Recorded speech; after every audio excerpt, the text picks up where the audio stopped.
आणि नाशिक विधान परिषद निवडणुकीच्या मतदान प्रक्रियेला आता अवघे 2 दिवस बाकी आहेत। 2 अपक्ष उमेदवारांच्या माघारीची जरी घोषणा झाली असली तरी मात्र मतपत्रिकेवर त्यांची नावं कायम आहेत।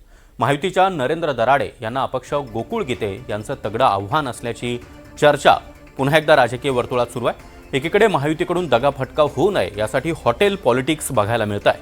असं असलं तरी दुसरीकडे मात्र तालुक्यांमध्ये मुख्य चौकात होर्डिंग्सच्या माध्यमातून नरेंद्र दराडे यांचा प्रचार सुरू आहे। गेल्या अनेक वर्षांचा जनसंपर्क, जनसेवा आणि विकास कामांची पावती म्हणून नरेंद्र दराडे यांना निवडून द्या असं आवाहन या होर्डिंगच्या माध्यमातून करण्यात आलं आहे। आणि या परिस्थितीचा आढावा घेतला आमचे प्रतिनिधी प्रांजल कुलकर्णी यांनी। नाशिक विधान परिषद निवडणुकीसाठी मतदानाची प्रक्रिया आता 2 दिवसांवरती येऊन ठेपलेली आहे। तर दुसरीकडे आपण बघितलं तर नरेंद्र दराडे यांचा होर्डिंगच्या माध्यमातून देखील प्रचार सुरू असल्याचं बघायला मिळत आहे।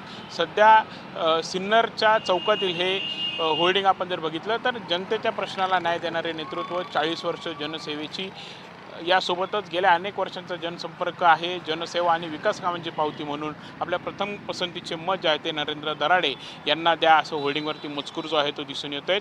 एकीकडे जर आपण बघितलं तर अशा प्रकारे होर्डिंग हे लावले जात आहे, तर दुसरीकडे मात्र महायुतीला कुठेतरी दगाफटका होण्याची भीती आहे का हा देखील प्रश्न उपस्थित केला जातोय। कारण गेल्या 3 दिवसांमध्ये महायुतीचे जवळपास 400हून अधिक जे नगरसेवक आहेत, मतदार आहेत, त्यांना ठाणे जिल्ह्यातील विविध रिसॉर्टमध्ये ठेवण्यात आलेलं आहे। तिथे त्यांना महायुतीच्या नेतेमंडळींचं, खास करून शिंदे सेनेच्या नेतेमंडळींचं मार्गदर्शन देखील मिळणार आहे। जर ह्या निवडणुकीकडे आपण बघितलं तर नाशिक विधान परिषदेची निवडणूक गेल्या अनेक दिवसांपासून चर्चेत आहेत। अनेक नाट्यमय घडामोडी देखील रंगलेल्या दिसून आलेल्या होत्या। 2 जणांची माघार जरी झाली असली तरी मात्र अपक्ष जे आहेत गोकुळ गीते आणि प्रसाद हिरे यांचं मतपत्रिकेवर नाव जे आहे ते अजूनही कायम आहे। त्यामुळे एकंदरीतच निवडणुकीतील सस्पेन्स हा कायम आहेत। 18 तारखेला आता मतदान आहे, त्यामुळे एकंदरीतच या 2 दिवसांमध्ये देखील काय काय घडामोडी होत आहेत याकडे देखील राजकीय वर्तुळाचं लक्ष लागलं आहे। कॅमेरामॅन किपारसह प्रांजल कुलकर्णी, NDTV मराठी, सिन्नर, नाशिक।